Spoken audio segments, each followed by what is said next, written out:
YouTube Ozic going. The Goat House is back, ranking the top 25 NFL rookies of the 2023 season. We have some fan rankings at the end as well, but each week we rank the top 10. So now, like last year, at the end of the year, we'll go from 25 to 1 on the best rookies. A lot of good ones even left off this list. So excited to show you what I got here. Let me know your thoughts in the comments. Like, subscribe to notifications down. We have full off-season and playoff coverage here at the Goat House. Twitter link pinned in the comments. Very important to follow. And our sponsor links are down there as well. Liquid IV, GLE shop, code GO. Number 25, Josh Downs, North Carolina receiver drafted by the Colts.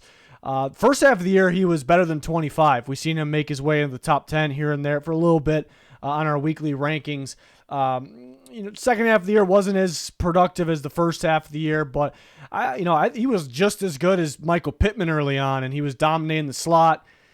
Teams really didn't know what to do with him. He was getting quick separation. I think that kind of opened things up for the rest of the guys for the rest of the year, so made a big impact. Seems like a really good pick for the Colts, too. I mean, you know what you're going to get from him. He's going to be a very solid slot receiver that's going to separate, has athletic ability, some good after-the-catch ability. So Josh Downs coming in at 25. 24 is going to be Dalton Kincaid, another guy that made a big impact, just by being on the field because he's that mismatch tight end, essentially a big receiver, and somebody's got to account for that guy. So it opened things up for other guys. I think it helped them get the run game going a little bit more when they got Dawson Knox back in the mix. When he became healthy, it kind of opened things up for him. Young guy like Khalil Shakir got going, but he had a very productive stretch, where he started a little slow, but then where he really got going, it was almost at the end of the Ken Dorsey era, his last few or more than a few weeks as the offensive coordinator. Kincaid really probably enjoyed that offense. Then they kind of went to run the ball a little bit more, but they got so many different weapons. We'll see if he can do some more damage in the playoffs. Really solid rookie season from the Utah tight end. 23 is going to be Joey Porter Jr. Yeah, didn't start the year, but down the stretch, more than just down the stretch, he really got going. Hasn't really been giving up much in coverage. A lot of people thought he was a press man coverage corner. I kind of disagree with that in the pre-draft process. I thought he was more of he can press, but more of like a boundary corner. Really thrived in cover 2, cover 4, like on the boundary. And I think we saw that. I thought really thrived the next level in cover 2 specifically, but a lot of upside there and good fit for Mike Tomlin and company there at the Pittsburgh Steelers for a long time to come, I would hope. 22 is going to be Jackson Smith-Njigba, who started off really slow. Wasn't playing much at all, and it was kind of understandable because the Seahawks for so long really just ran 2 receivers out there, and they have 2 big-time ones, obviously, and Metcalf and Lockett. So it's kind of understandable, but then he started playing more and more, and he started making these big-time plays, and that's even with those guys on the roster still. I mean, those big-time receivers. So it's a really good look for Smith-Njigba. Obviously polished in the slot, could play outside as well. I thought he did some more damage there than expected. So if he played his full year like he did in the back half of the year, I mean, we'd be talking about him much better ranked than 22, but it's a good sign for the future here. So the Ohio State receiver comes in at number 22. 21, we're going to go on undrafted guy, which a lot of us figured he'd be the top undrafted player, and he was. Ivan Pace Jr. from Cincinnati, but to the Minnesota Vikings, who ended up playing a ton for them at linebacker, was definitely involved in the blitz game, getting after the quarterback, a lot of pressure, and racked up quite a few tackles as well. There's some people kind of fighting to get him more in the conversation, even though he's not really going to be, but for Defensive Player of the Year, I think maybe what he was missing, some people talk about maybe the name, there's bigger name players, but I do think, those guys are better players, but, sometimes would kind of bounce off tackle attempts. Maybe that's the undersized thing, kind of what got him undrafted coming into play there. So that's kind of, if you had the nitpick there, I don't really think that was all of it, that why he was undrafted. He's so schemes dependent, and he's a heavy blitz scheme. So I think he fit the Vikings very well, and he had a really solid rookie season, especially for an undrafted guy. Number 20, going to go with Tank Dell. Now, if Tank Dell didn't get hurt, I think we would be seeing him in the top 10 easily. I mean, maybe better than that. Could we be talking about top 5? Maybe, because he was solid pretty much from the start. Maybe not the first 2 weeks or so, but then he got going fairly early, and then really got going. Then unfortunately he got injured, but you see him get the ball underneath, downfield was definitely, a massive threat downfield with his speed and his tracking ability. Really good pairing with C.J. Stroud. That offense, they're in the playoffs right now. Good offense. It's even better with Tank Dell. It's pretty crazy to think about that because he's a rookie that really wasn't a top-tier rookie wide receiver. I thought he caught the ball really well, too, because that was really the thing. Like, a lot of people said undersized. I really wasn't worried about that, the receiver position these days. Some of the thin guys are taking over. He did have some drops, like some just basic catches routine catches end up being drops. So glad to see that he caught the ball much better than expected, especially tracking the ball downfield. Did a really good job. So even with the injury, he makes it inside the top 25. 19 going to go Tyreek Stevenson, which is another guy in the back half of the year really took off.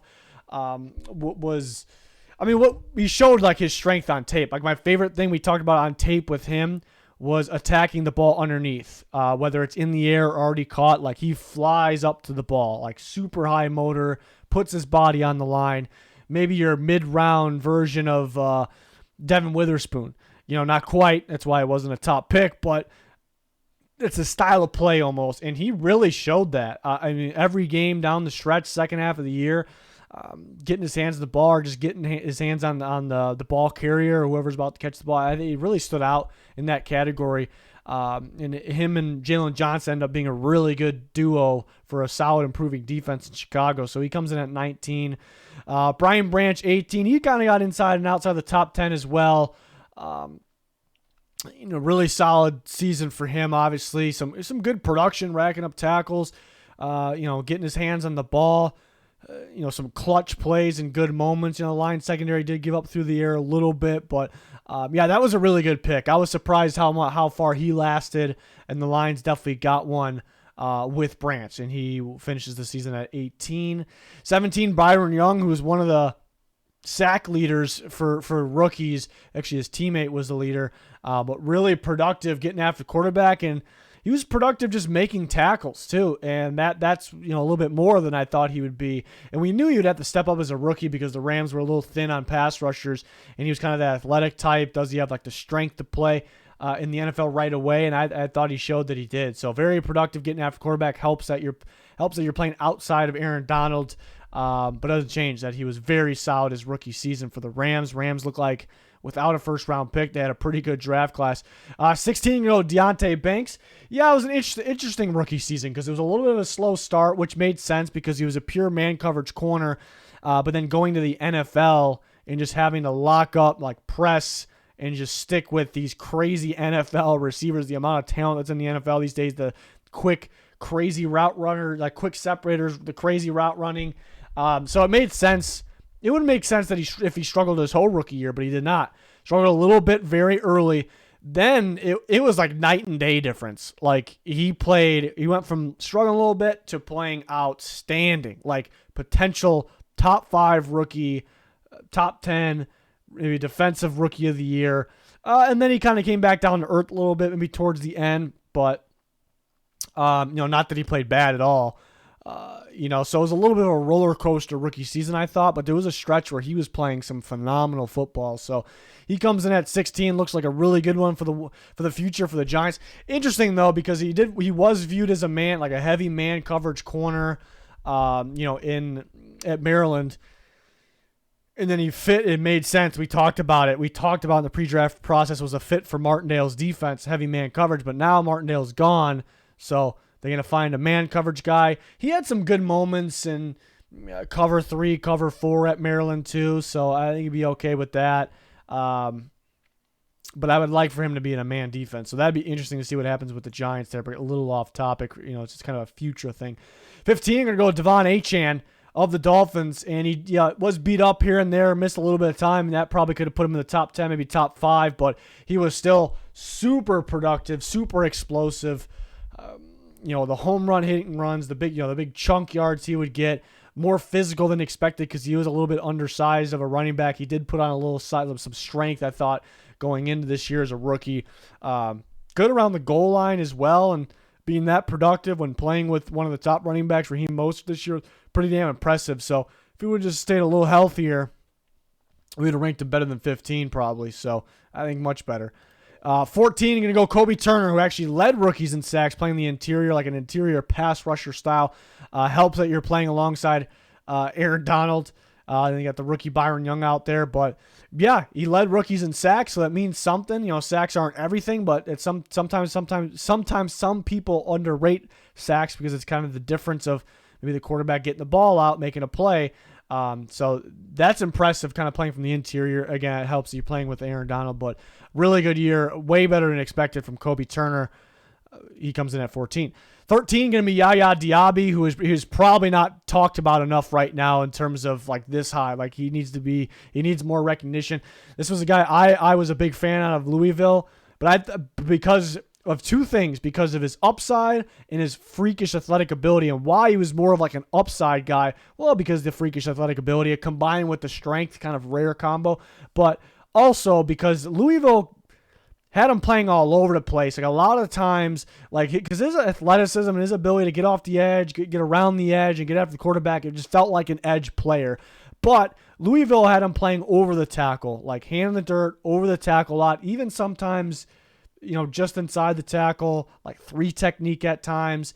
So it was almost like, and he was really good, like over the tackle, but it almost felt like he was out of position, but he had the strength to play that, but he has the traits and the athletic ability to play off the outside. So he was supposed to be kind of like a raw prospect, and for him to get going right away is huge. It's huge. This guy's got freaky potential here, and he was the tackle for loss leader out of the rookies. That's big. That's big. And he had production in the sack department as well. So Diaby, you know, wasn't too existent earlier in the year. So the complete season maybe would have got him that defensive rookie of the year perhaps, or close. But coming in at 13 definitely needs some more respect, I guess, recognition. 12, going to go Bijan Robinson, who was very productive, and he had those home run plays, those flashy plays, whether it was on the ground or through the air, especially. It's kind of how he ended the year. Through the big plays through the air. But, yeah, it was a little underwhelming at the same time. Maybe not all of his fault. Maybe it was a matter of Arthur Smith, who's no longer there, using him more.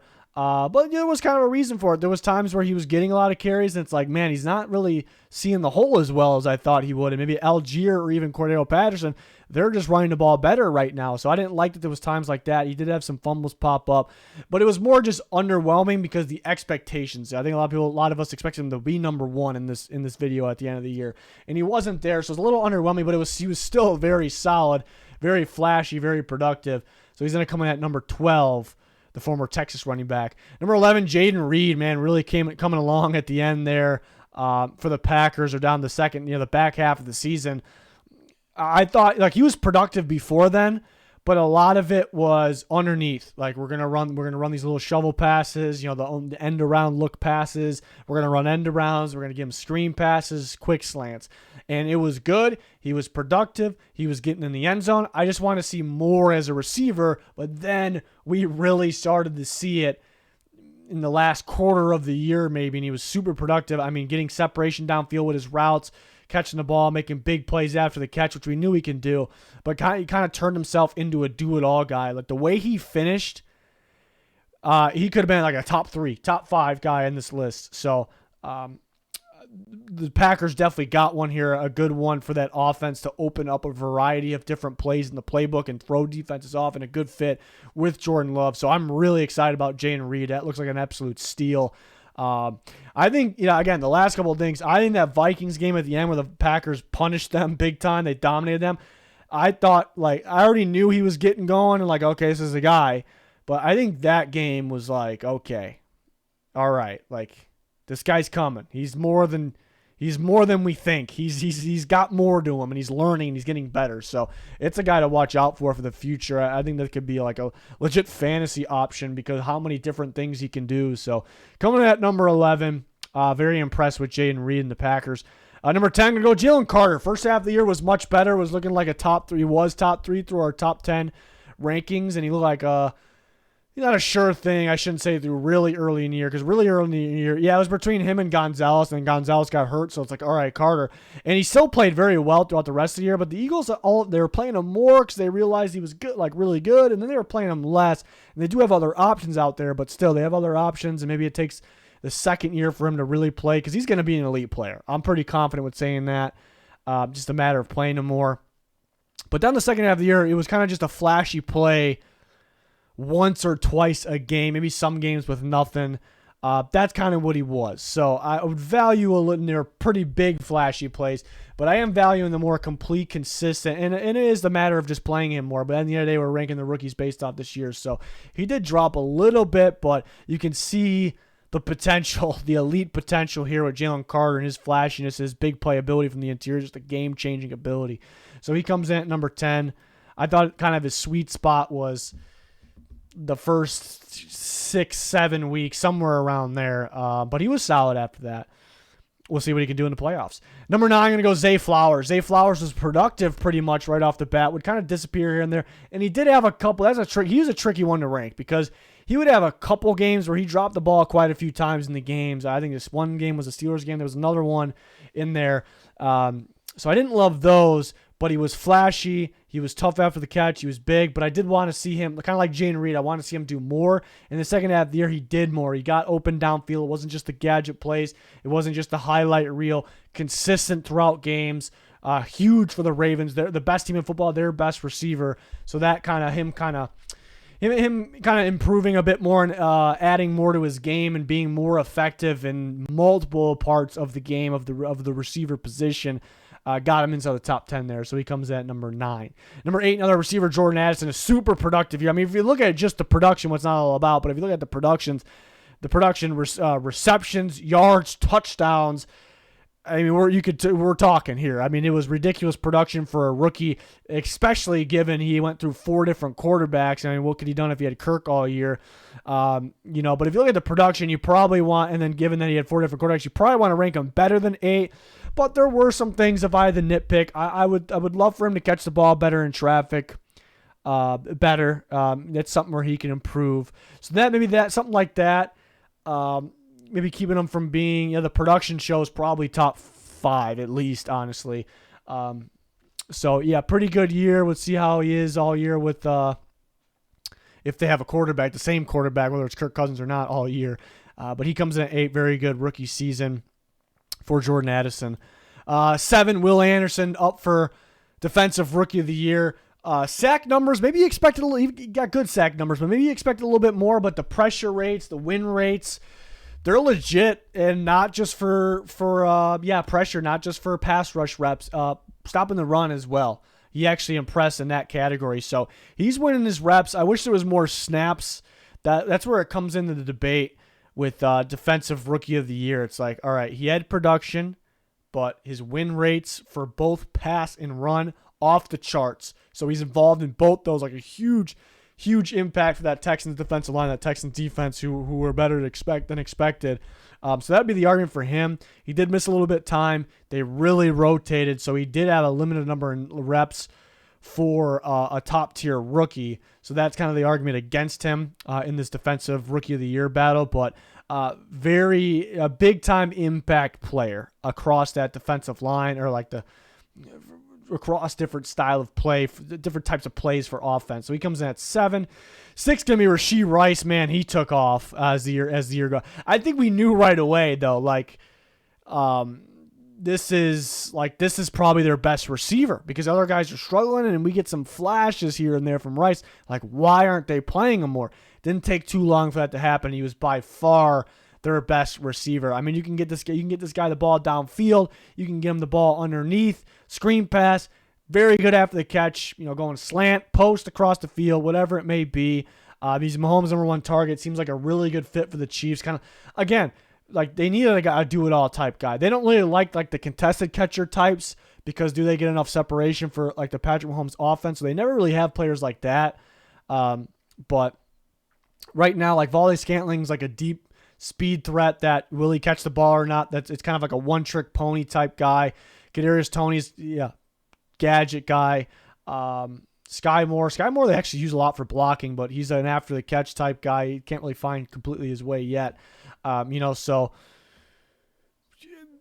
having a Rice who fits the Chiefs motto of like pretty athletic and can get separation, he can do it all, and that's exactly what they needed. So a big piece of that. Like, imagine if they didn't have Rashod Rice right now. Like, we know that receiver group is bad, not because of him, but they'd be in big time trouble. So keeping that offense alive, actually, it's pretty crazy to say that. Like in a Mahomes, Kelsey offense, the rookie from SMU is helping keep this offense alive and going into the playoffs here. So pretty big impact. He's at number 6. Number 5 is going to be Deon Witherspoon of Seattle. He did miss a few games that, he could have been better in 5 if that didn't happen because he's playing great.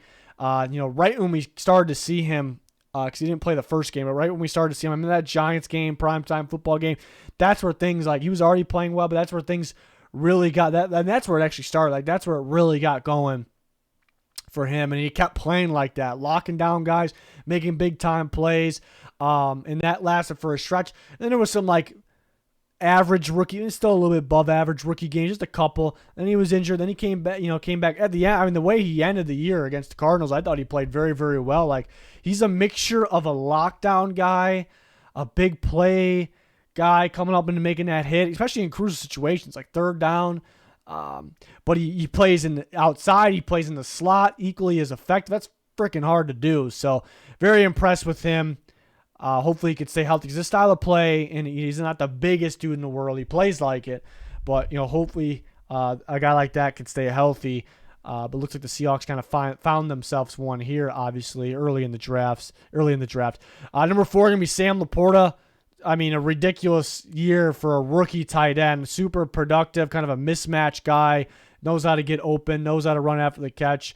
It's like, how do you kind of got like a big guy that can play in line, play in the slot, play outside. Then you have maybe the best slot receiver in football, or one of them at least, and Amon-Ra St. Brown. So it's like defense has got to go, like, how do we deal with this? Like, who do we focus on here? So, and the scheme does kind of get him wide open at times. So I do think a lot of tight ends would thrive in this, but he still go out there doing it. And it was a very impressive, much better than expected. We knew, any of these solid draft prospect tight ends going to the Lions probably be productive, but much more productive than expected. So he comes in at number 4, and we got back-to-back Lions here. We had 3 on this video. Another good draft for Brad Holmes, Jamir Gibbs, which people question, like, how early do you take that running back? But it's a different type of running back. Just such an impact Gibbs made, especially down the stretch, running the ball inside, running the ball outside, catching the ball, after the catch ability. We knew he was kind of like a speedy guy, good vision, home run hitter, but he was way more physical. I knew he was more physical than he looks, but in the NFL right away, just way more physical and just making people miss, whether it's running the ball or getting a handoff or pitch or catching the ball. Just dangerous after the catch for multiple different reasons. Thought he really helped them win football games and keep that record high. So just such a big impact, and kind of helps play mind games with defenses. When Gibbs in, when Montgomery's in, both are in. Are they going to run? They're going to pass because this guy can catch the ball. So just such a massive impact. And we do have like a 1A, 1B situation. The top 2 definitely separate themselves. But even though the guys like these Lions guys, the guys we talked about, were very good. But I'm going to go Puka Nacua, record-breaking rookie receiver at 2. Looked good against zone coverage early on. He was a man beater end of the year. Love to see that. So tough after the catch, so physical, gets the separation, can make pretty much all the catches, big playability. The Rams needed something else like this, to help. Cooper Kupp's usually a zone beater, so like just to mesh those guys, to put those guys together with Matt Stafford. I mean, it was huge for this Rams defense, offense, one of the hottest teams in football. Just massive. It's like not too many years you wish you can give 2 Rookie of the Year awards out, but you really wish there was 2 trophies, 2 of like the same, like the main Rookie of the Year trophies. Because like, how do you not give it to Nacua? Because he's that deserving. But you got C.J. Stroud, which I was back and forth at the end. C.J. Stroud was beat up. He came back, and then he wins the last game, gets into the playoffs, and he was flashy too. The first play for the Texans on offense. I mean, just a elite deep ball thrower this year. The ball placement, the pocket movement, kind of what we talked about, the pre-draft evaluation. He's doing that at a high level right away. Feeling pressure, doesn't need to see it, can feel it, eyes in the back of his head. Not panicking, not running away from pressure, maneuvering around it with his feet, buying himself some extra time, throwing it, understanding situations like no one's open. I'm going to get pressured right away. I got to take off. He was taking off. Some people were worried about his mobility. It's like those people were such idiots because those people there's some people out there just obsessed with running quarterbacks. Like we need to worry about the pass first. Can they pass? But a guy like CJ Stroud, when he needs to escape and the time is right, he does it and he can move. Like I think people have just had some weird expectations, but he scrambled pretty well. He's a smart scrambler that is athletic, more athletic than you think. So just a very smart young quarterback. And that's hilarious because people wanted to judge things off that stupid test as well.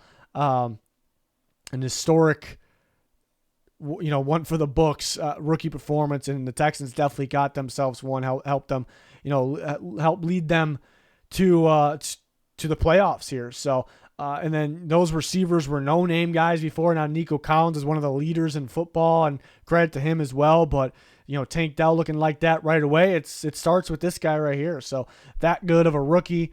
I'll put him at number 1 as the rookie of the year. So kind of the rookie of the year rankings. There's some good guys that were tough to leave out. Top of my head, DeJuan Jones took over for the Browns. Darnell Wright, another offensive lineman of the Bears. Keanu Benton of the Steelers, who I was a big fan of. That's one for the future as well. More snaps. There's more than just that. That kind of just pops in my mind. Those guys in my mind, though. So did the top 25 last year. It seemed like a fan favorite, sort of a video. So did it again. Let me know if you want to comment with your top 5, top 10, top 25, whatever you're feeling. We're always talking to you guys on Twitter as well. We have loads of off-season content and definitely a lot more to come, whether it's free agency, cuts, trades, the draft, and we have that playoff content up right now and more to come through the Super Bowl. So join us. Be much appreciated. Very important to check out our Twitter. Links in the comments for anything you're looking for. It's going to do it. Thanks for watching. Goodbye.